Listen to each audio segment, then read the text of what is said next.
Salut à tous et bienvenue dans cette vidéo. Aujourd'hui je vais parler de 3 téléphones que je ne vais pas critiquer en vidéo. Pour quelle raison je ne vais pas faire de vidéo dessus en dehors de celle-là? C'est parce que franchement il y a de l'abus. Il y a vraiment du putain d'abus de ouf depuis un moment dans les téléphones chinois. C'est devenu d'une fragilité époustouflante et je commence vraiment à me poser la question si je ne vais pas totalement arrêter la critique de téléphones chinois. Et quand je dis téléphone chinois, je veux pas parler de marques chinoises genre Xiaomi ou Oppo ou des trucs comme ça. Je parle de trucs qu'on appelle, qu'on qualifie bizarrement de chinois, hein. Tous les sites internet qu'en parlent, ils appellent ça des téléphones chinois, alors qu'on va plutôt appeler ça des téléphones no-name. Ça a tendance à beaucoup mieux les résumer. Et ces téléphones-là sont juste d'une médiocrité époustouflante, car les 3 téléphones que je vais vous montrer aujourd'hui sont des téléphones qui me sont arrivés en panne ou qui sont tombés en panne très peu de temps après les avoir reçus de manière complètement honteuse et ridicule, prouvant à quel point ils sont d'une fragilité à vomir, quoi. Le premier téléphone, c'est celui-là, c'est le Elephone je sais plus quoi en fait, parce que franchement ça fait un moment que je l'ai, ça doit faire genre 3-4 mois ou je sais pas quoi. Ou plus encore, j'en sais rien. Il m'a été envoyé par, comment il s'appelle ce site? DHgate. Et bon, de manière très étonnante, bien entendu, ils ne m'ont plus jamais recontacté après ça, étant donné qu'ils m'ont donné un téléphone et j'ai jamais fait la critique dessus. Parce que c'était trop de la merde, comme je le disais, il y a de l'abus, quoi. Je peux pas vous présenter des trucs comme ça, parce que certaines personnes vont se dire « Oh, il est juste un petit peu trop injuste avec le téléphone ». Voilà, c'est le Elephone G2. Donc, qu'est-ce que je disais? Oui, alors, bon, voilà, ils doivent se dire « Voilà, patati patata ».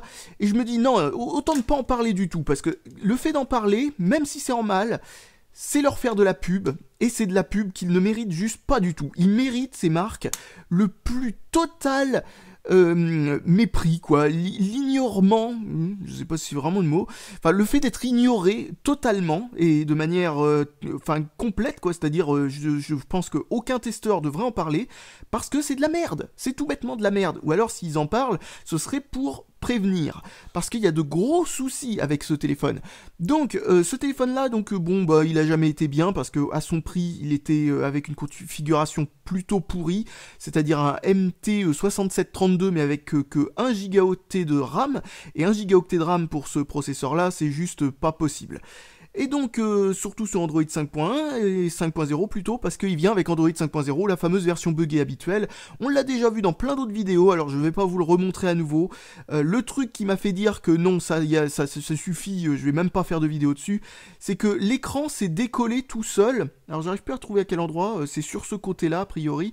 Alors bon, ça va pas beaucoup se voir à la caméra comme d'habitude parce que c'est pratiquement impossible à voir, mais oh si, vous l'avez vu, là je viens d'enfoncer le truc. Comme vous voyez, ouais, ça s'enfonce, ça revient. Ça s'enfonce, ça revient, et c'est décollé des deux côtés. Et ça, c'était juste à peine quelques jours après l'avoir acheté, en l'utilisation, en l'utilisant normalement, quoi. Dans ma poche, je le ressors, je vois, tiens, c'est bizarre, c'est décollé. Donc non, n'importe quoi. Le reste du téléphone, comme je le disais, c'est juste une configuration foireuse, avec un écran qui est juste très mauvais. Et ensuite, le deuxième, c'est le Oukitel U8, qui, si vous ne le savez pas, est de la même marque que le Elephone, parce que Elephone, Oukitel, Doogee, Ligoo, Jacques Léo, je sais pas, il y a le nombre de marques, Iku, j'ai oublié Iku, le nombre de marques que le groupe, entre guillemets, le groupe Doogee, qui s'appelle comment? C'est quoi son vrai nom? C'est KVD ou un truc comme ça? Enfin, en tout cas, le nombre de marques que possède cette entreprise, c'est époustouflant et ça cache quelque chose. Ça cache le fait que leurs produits sont tellement mauvais qu'en fait, ils parient sur le fait que, après avoir acheté une merde pareille, qui se décompose littéralement à la première utilisation, c'est même plus biodégradable à ce niveau-là, c'est, en fait, ça vous arrive déjà biodégradé, quoi, dans un sens. C'est même plus de l'obsolescence programmée là-dedans, c'est de l'obsolescence immédiate, je sais pas. Enfin voilà, donc, qu'est-ce que je disais? Oui, c'est la même marque, c'est les mêmes problèmes, c'est tout le temps les mêmes problèmes. Je crois que cette marque-là, d'ailleurs, c'est impressionnant, c'est la seule et unique marque que j'ai vue de ma vie où le nombre de produits que j'ai eu entre les mains de cette marque, qui étaient cassés avant même de l'allumer, est supérieur à 50%. impressionnant. C'est impressionnant à quel point cette marque fait de la merde, quoi. Et donc, ce téléphone-là, c'est juste un MT67 35 cette fois-ci, à 1 GHz, tout ce qu'il y a de plus banal, il y en a des milliers exactement comme ça, c'est ce qui remplace le MT6582 entre guillemets.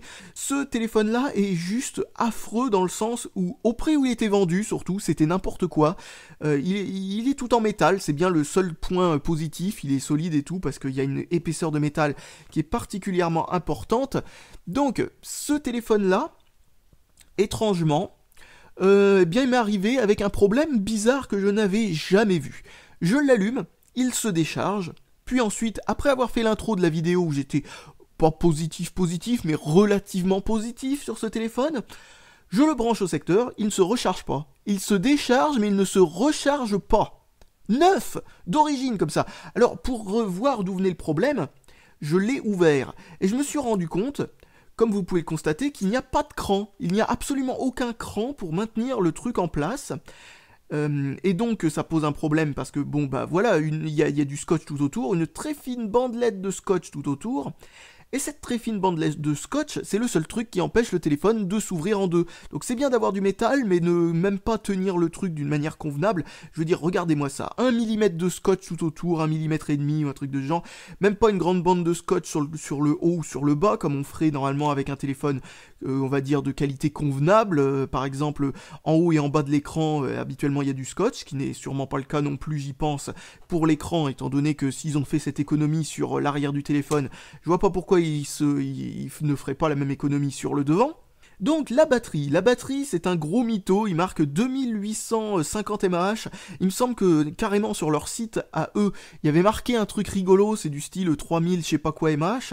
Donc rien que sur ce qui marque sur la batterie elle-même et ce qui marque sur leur site, ils savent même pas quoi, enfin bon, ils se sont même pas donné le mot pour savoir sur quel nombre ils allaient mentir. L'autonomie de ce téléphone est équivalent à ce que donnerait un téléphone de ce type-là avec une batterie 1800 mAh, donc oui, il y a une belle exagération. Donc le problème qu'il y avait, je ne sais toujours pas exactement ce que c'est, mais en tout cas je l'ai résolu en débranchant et en rebranchant la prise de la batterie. Et là, ça remarchait. Génial, parce que maintenant, j'ai un téléphone qui fonctionne. Mais comment faire pour faire en sorte de le faire refonctionner, étant donné que une fois que l'on a enlevé l'arrière, on est obligé de le rescotcher. Voilà, c'est de mauvaise qualité, ça a des problèmes d'assemblage. Visiblement, c'est juste que la prise était mal enfoncée. Alors, est-ce qu'elle se débranchait pendant le transport? Je n'en sais rien, je n'en ai aucune idée. Mais une marque relativement compétente, putain, j'arriverai même plus à le rouvrir. Donc une marque relativement compétente aurait mis une sorte de vous voyez ici, là il y en a un là ici, c'est un truc pour appuyer sur le connecteur quand c'est fermé, sauf que celui-là appuie sur le connecteur, a priori je dirais que c'est le, ah non c'est pas le connecteur de l'écran, donc c'est le connecteur du bas là. Eh bien qu'est-ce que je disais, oui il y a un truc qui appuie là-dessus, mais il y en a pas qui appuie sur celui de la prise de recharge, alors que pourtant ils ont fait en sorte que le rebord il aille jusque... Ouais, regardez, là... Je sais pas. Vous voyez, logiquement, le morceau de caoutchouc qu'ils ont mis là, il aurait dû monter jusqu'en haut de la prise. Vous voyez, on voit même le quadrillage qui est fait pour... Bon, donc je sais même pas pourquoi ils l'ont... C'est n'importe quoi, il y a absolument aucune logique. En tout cas, ça n'a pas été conçu pour que ça résiste au choc. Et a priori, ce truc-là qu'ils ont fait pour empêcher que ça se débranche tout seul... Il y a de grandes chances que ce soit lui en fait qui ait provoqué le problème, parce que comme il appuie que sur le bas de la prise, eh ben, ça a peut-être appuyé à l'arrière, ça a fait bascule, et ça a légèrement débranché la prise comme ça vers le haut. Donc voilà, bon, voilà, un truc qui n'a pas été testé, bah, c'est tout aussi bête que ça. Ah non, ce truc-là, je croyais que c'était rien, mais ça doit être réellement un capteur d'empreinte digitale. J'ai pas eu le temps de le tester. De toute façon, comme je le disais, ce téléphone-là, rien d'exceptionnel, c'est juste votre banal MT6735 avec une coque un petit peu plus, entre guillemets, solide, mais qui a été tellement peu testé, tellement fait à l'arrache, quoi, qu'ils ont même pas remarqué que ça posait des problèmes du style, voilà, si on appuie un petit peu fort à cet endroit-là, on débranche la batterie sans avoir... Enfin bon, c'est n'importe quoi. C'est absolument n'importe quoi. Et le dernier, C'est peut-être un coup de malchance ce coup-ci, j'en sais rien, mais en tout cas je ne dirai plus jamais ça dans une seule vidéo. Pour quelle raison? Eh bien parce qu'à chaque fois que je disais ça, genre je disais ça pour je sais plus quelle marque, attendez ça va revenir, alors pour Doogie j'ai peut-être dit ça, pour Ligoo, j'ai définitivement dit ça pour Ligoo, à propos d'un problème que j'ai eu sur le Ligoo Lite 2 par exemple, et bon bah voilà, c'est pas un truc à faire, maintenant je ne le dirai plus jamais, parce que pour quelle raison? Eh bien parce que je me rends compte que quand moi j'ai un problème, c'est représentatif des problèmes que beaucoup trop de gens, c'est-à-dire pas quelque chose du style 1%, un truc relativement honnête, on va dire, de retour SAV, mais un truc du style, voilà, vous avez 10 personnes qui l'ont acheté, vous en avez 5 qui ont un problème, quoi. Genre par exemple le problème de Wi-Fi que j'ai eu avec je sais plus quel Doogie, là, qui avait un Wi-Fi qui déconnait complètement, je l'ai retrouvé sur je sais pas combien d'autres téléphones, sur des commentaires en ligne, et il y a même quelqu'un qui l'a acheté, qui a pas acheté ce téléphone, qui a acheté un nouveau Doogie, qui reprend à peu près le même contour, qui a exactement le même problème. Donc en gros, ils ont même pas appris des problèmes qu'il y a eu sur les précédents modèles pour améliorer les nouveaux modèles. Donc bon, voilà, en gros, pour tout ce qui est fait par Doogie, c'est foutu, quoi. Je veux dire, c'est des téléphones, je ne testerai plus rien qui viendrait de cette marque, sauf peut-être pour la rigolade, si un jour je trouve un truc qui vient de chez Doogie, Elephone, Iku, Kitel, Jacques Léo, Ligoo, je sais plus quelle autre marque aussi, enfin bon, bref. Le jour, enfin bon, bref, ce que je voulais dire, c'est que je ne testerai plus jamais d'autres trucs de cette marque-là sans être au courant, enfin si je suis au courant à l'avance que c'est cette marque, parce que c'est n'importe quoi. Donc Umi par contre, c'est pas la même marque là cette fois-ci, mais ce téléphone j'ai eu plein de problèmes avec, plein de problèmes. Le premier problème que j'ai eu c'est que, eh bien je l'allume, ça va, ça fonctionne bien et tout ça, pas de problème, bon, et là je me rends compte qu'il y a des petits crashs aléatoires sur des programmes qui fonctionnent pourtant bien, donc c'est-à-dire en gros vous êtes en train de regarder une vidéo sur YouTube, au bout d'un moment, pouf, ça crache, vous vous dites, bah, c'est bizarre, pourquoi c'est arrivé? Et c'est relativement peu fréquent, donc ça doit être un problème software. Si c'est un problème hardware, c'est un problème hardware vraiment subtil pour l'instant, et qui va s'aggraver avec le temps, très certainement. Et ensuite, deuxième problème que j'ai eu, c'est au moment de le recharger, je le branche, il s'était éteint, donc voilà, je le branche, puis je l'allume pendant qu'il est en train de recharger. Et donc, qu'est-ce qui se passe? Il s'allume sur un écran noir. Alors là, je me dis, oula, c'est bizarre ça. C'est-à-dire, en gros, il s'allume buggé, quoi. Mais ça affiche le logo UMI, quoi. Donc, voilà, je branche mon câble pendant qu'il charge, pendant qu'il s'allume, je veux dire, ou pendant qu'il charge, je l'allume, ça marche dans les deux sens.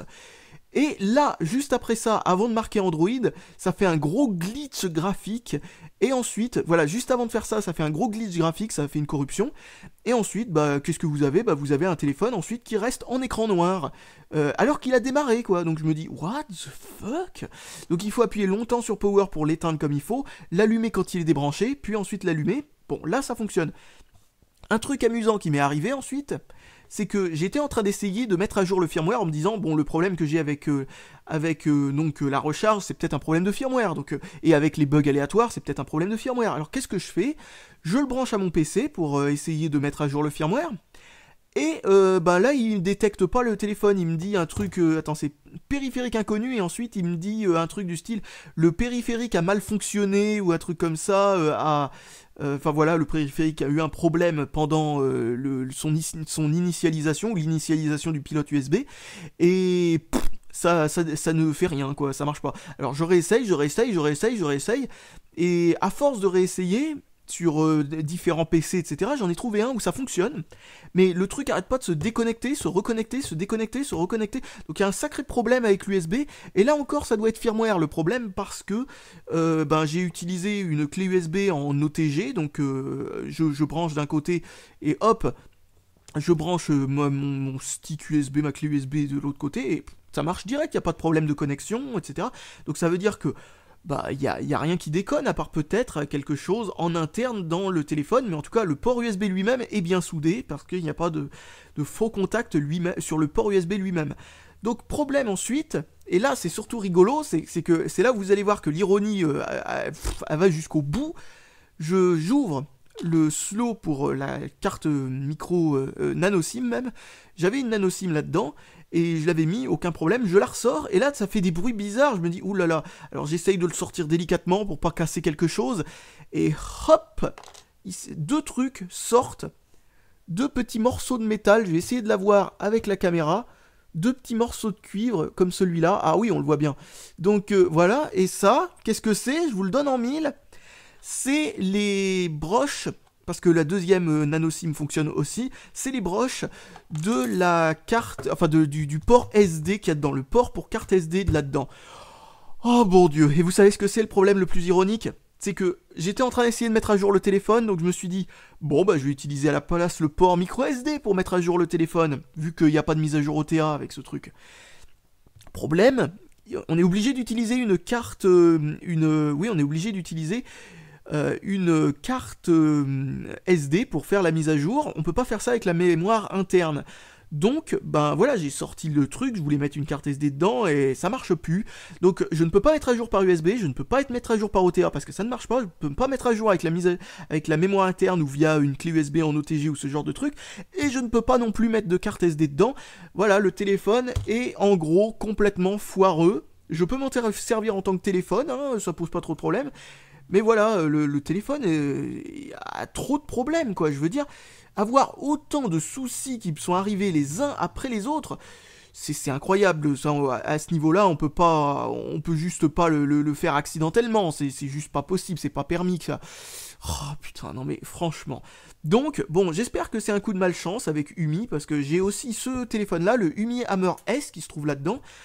Et bon, là je vais pas vous parler du Umi Hammer S en tant que mauvais téléphone parce que je ne l'ai pas encore testé, mais problème avec le Umi Hammer, comme le Umi Hammer S, c'est exactement le même problème, bizarrement c'était pas le problème avec celui-là, eh bien c'est que, bah voilà, hein, je ne peux pas l'ouvrir. Alors je sais pas si c'est un concours que Umi a envie de faire envers tous leurs acheteurs, est-ce que le premier qui arrivera à ouvrir la boîte en moins de 5 secondes sera couronné roi d'Angleterre ou un truc de ce genre, parce que très franchement, j'y arrive pas, hein, c'est impressionnant comme c'est... non mais sans déconner quoi. Donc ben c'est bien d'essayer de copier la boîte qui est donnée avec le OnePlus One ou le Oppo Find 7 ou Find 7A, c'est le même. Mais bon, voilà, si on n'arrive pas à la copier comme il faut, c'est pas la peine quoi. Oh là là là là. En tout cas pour le Umi Iron, putain mais je vais finir par y arriver, mais je vais passer une demi-heure, hein. Bref, qu'est-ce que je disais? Oui, le problème avec le problème avec le Umi Iron, c'est que c'est un très très bon téléphone et j'avais commencé à prendre des notes pour le tester, etc. Donc habituellement, je prends pas mal de notes, l'autonomie et tout ça. Alors un des défauts de ce téléphone, c'est il met 3,5 heures, presque 4 heures pour se recharger, alors que ils disent que c'est une batterie 3300 mAh ou un truc du genre, mais en fait pas du tout, parce qu'au niveau de l'autonomie, nous avons la même autonomie que ce que nous pourrions avoir avec le même processeur, avec une batterie 2200 mAh, un truc de genre. Un autre défaut, c'est que bon, nous avons un rendu qui est vachement bruité sur l'appareil photo. Alors la qualité de loin, quand on voit l'image sur la taille de l'écran, ça va, mais dès qu'on zoome, on voit, wow, c'est dégueulasse. Mais bon, voilà, bon, pourquoi pas tant de problèmes que ça avec l'appareil photo pour le prix auquel il est proposé. Un autre truc qui va pas, c'était quoi déjà? Moi, j'arrive pas à le retrouver. Attends, qu'est-ce que ça pouvait être? Que je fasse travailler ma mémoire. Ah oui, voilà, bon, j'arrivais pas à m'en souvenir. C'est le fait que le GPU et le CPU lui-même, les deux, hein, sont très moyens pour la résolution de l'écran, à savoir 1080p. Bon, ça reste relativement fluide en utilisation normale, mais en jeu, oubliez tout de suite, c'est tout pourri. Mais par contre, ce téléphone, c'est dommage qu'il soit pourri parce que, comme tous les téléphones de chez Umi, eh bien, ils ont quelques avantages que n'ont pas les autres téléphones de la concurrence. Notamment le fait qu'il soit routé d'origine, le fait qu'il y ait pas mal de ROM alternatives qui sont fournis avec et qui, si on a un port USB qui fonctionne, sont relativement faciles à installer. Bon, voilà, il y a pas mal de trucs sympathiques et aussi leurs prix sont relativement convenables. Ah oui, un autre truc aussi qui est bien, c'est que eh bien, le téléphone a beau avoir des problèmes de construction en interne, faut croire, mais en externe, eh bien, il est relativement rigide. L'écran ne s'est pas décollé tout seul, comme sur, on va dire, 80% des téléphones chinois que j'ai eu. Enfin voilà, il a une qualité de fabrication qui franchement, a l'air pas mal. Et c'est franchement dommage de ruiner ça avec... je sais pas, quelques défauts un petit peu stupides je sais pas exactement ce qui s'est passé. Pourquoi ça déconne sur le mien? Comme je le disais, peut-être que j'ai pas eu de chance, mais ça, comme je le disais encore une fois, Enfin, quand vous entendez quelqu'un dire « j'ai pas eu de chance » quand c'est un testeur, croyez-moi, ça veut dire qu'il a envie de dire du mal du téléphone, mais qu'il se retient parce que il y a son fournisseur de l'autre côté qui va plus jamais lui redonner un téléphone si s'il dit du mal du truc. Alors ce téléphone-là m'a été donné, je sais plus, par TinyDeal ou je sais pas quoi, ça fait très longtemps aussi que je l'ai, et celui-là m'a été donné par Umi eux-mêmes. Donc voilà, c'est dommage que je puisse pas en parler, mais voilà, comme je le disais, c'est juste pas possible, quoi. Enfin, surtout pour tous les Doogie et consorts, quoi, on voit qu'il y a un gros problème avec Doogie, on voit qu'il y a un gros problème avec Doogie et leurs sous-marques et leurs marques alternatives et leurs marques vas-y comme je t'embrouille, je te fais croire que c'est une autre marque, mais en fait c'est la même. Bon, eux ils commencent vraiment à être casse-pieds parce que eux ils font aucun effort, ça se voit, quoi. Umi, avec le Umi Hammer, il y avait quand même un certain potentiel. On verra ce que donne le Umi Hammer S. Mais et celui-là, on voit toujours qu'ils essayent quand même de faire des trucs. Comme je le disais, au moins, ils ne font pas comme les autres marques, à savoir faire en sorte que le contour, enfin le scotch pour l'écran soit au rabais ou des trucs de genre. Enfin voilà quoi. Parce que même avec un téléphone ultra rigide, j'ai eu des écrans qui se décollaient, quoi. C'est impressionnant de voir à quel point certaines marques ne font absolument aucun effort, mais aucun effort. Umi, au moins, on dirait qu'ils essayent de faire des efforts, mais encore une fois, ça sent la bidouille, quoi. Ça sent enfin, voilà, quoi. Il y a encore un grand niveau d'amateurisme dans cette marque, comme dans toutes les marques no-name, comme ça. Enfin, franchement, je désespère de trouver un seul bon téléphone de ce type-là, un de ces jours, surtout que maintenant, l'écart de prix entre les vraies marques et ce genre de marque devient de plus en plus faible. En gros, si vous voulez prendre un Xiaomi ou un truc comme ça, mais il n'y a plus de différence du tout, quoi. Ou un Lenovo ou un truc comme ça, il n'y a aucune différence non plus, donc... Bon, prenez des marques qui ont une réputation à protéger, on va dire, et pas des marques qui peuvent disparaître du jour au lendemain et réapparaître sous une autre marque du jour au lendemain. Attention, coucou Kittel. Eh bien, franchement, voilà quoi. C'est des marques qui tiennent à leur réputation. Je pense pas qu'ils puissent nous créer des trucs aussi mauvais que ça, quoi. C'est tout aussi bête que ça. Je pense qu'ils savent qu'ils ont quelque chose à perdre. Donc voilà, c'était 3 téléphones pour lesquels je ne vais pas me fatiguer à passer des heures et des heures et des heures et des heures d'enregistrement, de montage, de préparation, de tout ce que vous voulez pour faire une vidéo, étant donné que, bon, je sais qu'ils valent pas le coup, quoi. Je sais pas que ça à foutre, en gros, hein. Je crois que c'est ça le truc, quoi. Des produits qui m'ont, enfin voilà, qui sont même pas capables de m'arriver en bon état, alors que la boîte de ce téléphone était en parfait état, encore une fois, donc, bon, bref... Je sais pas ce qui fait qu'il y a autant de problèmes. Alors il y en a qui disent que toutes ces marques, il y en a pratiquement aucune qui ont leur usine. Bon, ça paraît normal. Ils sous-traitent à une autre usine.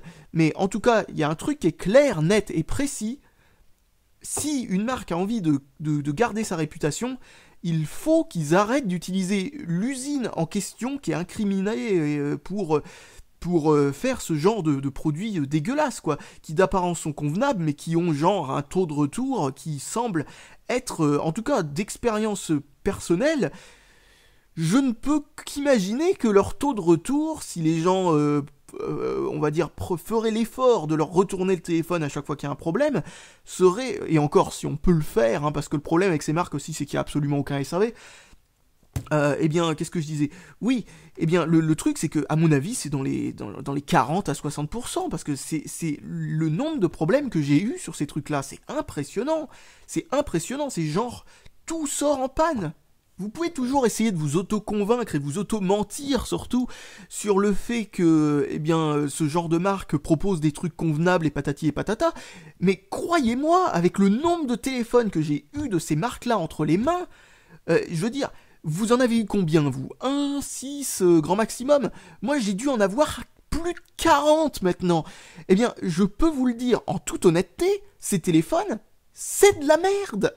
Ces téléphones chinois, ça vaut pas le coup de prendre le risque. Du tout. Surtout quand maintenant on trouve des téléphones qui sont équivalents, voire meilleurs, de grandes marques au même prix, parfois même que l'on peut acheter chez nous en France avec un bon SAV. Prendre le risque de prendre un téléphone que vous achetez à l'autre bout du monde où il n'y a pas de SAV, ou le SAV, bah de toute façon quand vous le renvoyez en Chine, ça vous coûtera le même prix que d'en acheter un autre que de le renvoyer, tellement les colis à l'étranger en France, ça coûte super cher. Enfin, il y a trop de soucis, et en plus le nombre de pannes à l'arrivée, mais c'est juste pas croyable. je veux dire, les pires marques que l'on peut acheter chez nous. LG, j'en dis du mal, vous le savez. Ça arrive assez souvent que je dise du mal de LG. Mais au niveau de la qualité de fabrication, même s'ils ont certains téléphones qui sont franchement limite, c'est toujours à des milliers d'années-lumière au-dessus de ces trucs-là. Je vous recommanderais pas non plus un LG pour des raisons, là aussi, de fiabilité relativement moyenne. Mais à côté de ça, c'est juste rien, quoi. Même le pire Samsung de crotte a une fiabilité qui est à plusieurs ordres de magnitude au-dessus, quoi. C'est-à-dire que c'est genre 100 fois plus fiable, quoi. Et c'est même pas une exagération à dire ça, c'est très fortement probable que ce soit des nombres qui soient proches de la réalité. C'est à ce point, c'est à ce point dramatique. Voilà, donc maintenant, ce genre de téléphones vont être quasi réservés à la moquerie dans mes vidéos parce que il n'y a juste rien à en tirer d'autre que de rigoler. Mais j'ai tendance à penser aussi que en parler, c'est déjà trop, quoi. Ça fait trop de publicité à ces marques. Ça leur donne une sorte d'aura de crédibilité du style que moi ou n'importe quel testeur serait capable de passer des... Alors bon, certains testeurs, c'est vrai qu'ils font ça à l'arrache, mais moi, j'ai tendance à passer, parfois, ça peut aller jusqu'à 40... Oh, ça peut même aller plus loin. Plus de 40 heures sur un test. Et passer autant de temps sur un test de téléphone pour ensuite se rendre compte, parce que des fois il y en a qui passent à travers les mailles du filet, se rendre compte genre, quelques mois plus tard, que c'était un téléphone qui était aussi pourri que tous les autres, je suis désolé, non. C'est vraiment pas une bonne utilisation de mon temps, et... voilà, tout bêtement, voilà, je crois que c'est... Enfin bon, il restera encore quelques téléphones à tester, mais je crois que c'est la dernière pointe dans le cercueil qui contient en gros mon espoir de trouver une petite marque inconnue qui soit digne d'intérêt, mais non, je crois très franchement que c'est fichu. Le Umi Hammer S est le dernier téléphone que je testerai de cette marque à mon avis, sauf si franchement il est exceptionnellement bon, mais très franchement je pense qu'il n'y a plus aucune marque de ce type là qui vaut le coup que je m'y attarde, tout bêtement. Allez, je pense que je vais terminer sur cette superbe note positive, cette vidéo, et je vais vous dire salut à tous et à la prochaine.